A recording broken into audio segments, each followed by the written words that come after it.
about solar energy. What we are going to learn about? Solar energy. How the electricity is generated by using a solar energy. Okay.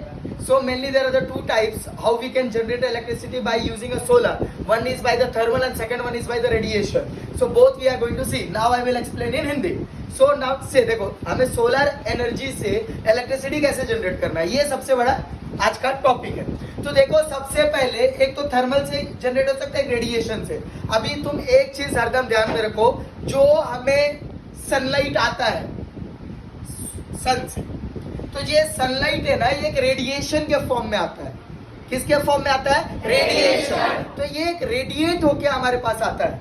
और जैसे तुमको मालूम है, तुम्हारे information के लिए बोलता हूं, जो सोलर प्लेट होता है उसके अंदर एक फोटोवोल्टिक सेल होता है. Do you understand what you mean by photovoltaic cell? Photovoltaic cell जो, अब फोटो का मतलब तुमको एक चीज मालूम है, जैसे फोटोसिंथेसिस होता है. क्या होता है? फोटोसिंथेसिस. फोटोसिंथेसिस में क्या होता है? लाइट यूज करके प्लांट खाना बनाते हैं. और फोटोवोल्टिक सेल में क्या होता है? लाइट यूज करके इलेक्ट्रिसिटी बनाता है. तो ये फोटोवोल्टिक सेल इंस्टॉल रहता है किसके अंदर?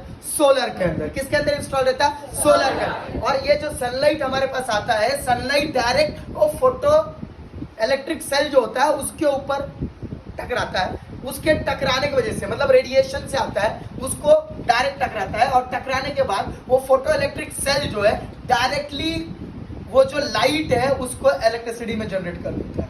और ये तरीके से वो हमें इलेक्ट्रिसिटी मिल जाता है. तो मेन प्रिंसिपल क्या है कि जितने फोटो इलेक्ट्रिक सेल सोलर पे इंस्टॉल होंगे उतना ही ज्यादा इलेक्ट्रिसिटी जनरेट होता है.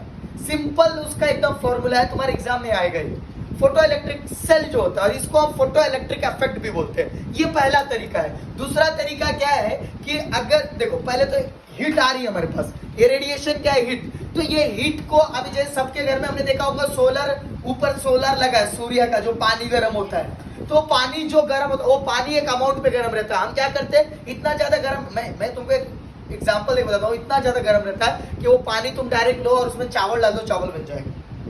इतना गर्म होता है वो सोलर हीटर जो ऊपर लगे रहता है घर में, इतना गर्म होता है. और क्या होता है, हमारे पास सब चीज वैक्यूम नहीं है, मतलब हमारी जो टाकी विकी जो हमारा नल बिल्ड वैक्यूम है. अगर वैक्यूम रहा तो बहुत हाई अमाउंट होता है, उसको बहुत ज्यादा गर्म होता है. वो तरीके से जो पानी होता है वो गर्म किया जाता है, जिसके अंदर गर्म करने से high amount of steam generate होता है. क्या जनरेट होता है? स्टीम. और ये स्टीम से हम क्या कर सकते हैं? टरबाइन को रोटेट कर सकते हैं. तो ये एक दूसरा तरीका है इलेक्ट्रिसिटी जनरेट करने का, यूजिंग हीट. अब ये देखो, ये जो है, हम ये पूरा लेसन सीख रहे हैं कि ग्रीन एनर्जी क्या है, ग्रीन एनर्जी क्या है. अब ये बताओ मुझे, सनलाइट से क्या इफेक्ट है हमको? अभी जैसे फोटो इलेक्ट्रिक सेल अगर ऊपर लगा दिया सोलर, तो उससे इलेक्ट्रिसिटी जनरेट हो जाता है. जैसे हमारा गांव भी पूरा इलेक्ट्रिसिटी उससे ही मिलता है ना. आधा तो सोलर प्लांट लगा है हर जगह, हर खंबे पे हम देखते हैं कि एक सोलर प्लेट लगा है और उसके ऊपर से इलेक्ट्रिसिटी वो जलता है. तो वो मतलब देखो, एक जो प्लेट होता है उसके अंदर इतने सारे जो फोटो इलेक्ट्रिक सेल लगाए रहते हैं, जिसके ऊपर डायरेक्ट सनलाइट आता है, जिससे कन्वर्ट हो जाता है. और उसके अंदर अभी देखो, ये तो हो गया, कन्वर्ट तो हो गया, इलेक्ट्रिसिटी तो मिल गया, पर हमारे पास एक ये भी बहुत बड़ा टास्क रहता है कि ये इलेक्ट्रिसिटी को हम बैटरी में कैसे लाएं. तो उसके लिए उसके अब जो फोटो इलेक्ट्रिक सेल है उसके अंदर दो टर्मिनल लगाए जाते हैं, एक पॉजिटिव और एक नेगेटिव. क्या लगाए जाते हैं? दो टर्मिनल लगाए जाते हैं. एक लगाया जाता है पॉजिटिव और एक लगाया जाता है नेगेटिव. तो ये पॉजिटिव नेगेटिव को डायरेक्टली हम डायरेक्ट बैटरी में स्टोर कर सकते हैं. उसको इन्वर्टर कुछ नहीं लगता, डायरेक्टली सोलर से चार्ज हुआ, डायरेक्टली बैटरी को इंस्टॉल कर सकते, डायरेक्टली कर सकते. इसका कारण क्या है? क्योंकि जो हमें जो फोटो इलेक्ट्रिक सेल होता है वो हमें डीसी करंट देते, डायरेक्ट करंट देते. और बैटरी जो होता है वो भी डायरेक्ट करंट होता है, जिसके वजह से वो डायरेक्ट हमारे बैटरी के अंदर स्टोर हो जाता है. और एक बार स्टोर हो गया तो इसको हम बाद में स्टेप अप कर देते हैं. स्टेप अप मतलब वोल्टेज बढ़ाना. और स्टेप अप करके हम अलग अलग इन्वर्टर लगा के डीसी से एसी में कन्वर्ट करके हमारे घरों में यूज कर सकते हैं. ये होता है सोलर. और solar, according to my opinion, solar is a best green energy. Why we can tell a best green energy? Because it does not harm our environment.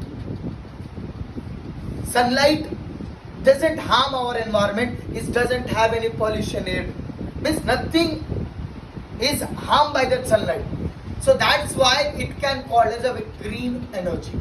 So we all have to opt this solar energy for the future generation to save our planet, to save our motherland. Do you got my point, everyone? Yes. What I was trying to say, there are the two ways, everyone understand? Once again, I will tell the amount of the photovoltaic cell which are present on the solar, the sunlight which are coming from the sun directly goes to that photoelectric cell, and that photoelectric cell convert this light energy into electrical energy. I will explain what is photo. Photo means light which is coming. That cells which are available, they convert that light into DC current, and that DC current can be utilized by us by storing into batteries. And the batteries, you can know all the inverters and all everything, that same principle work on this. Thank you so much.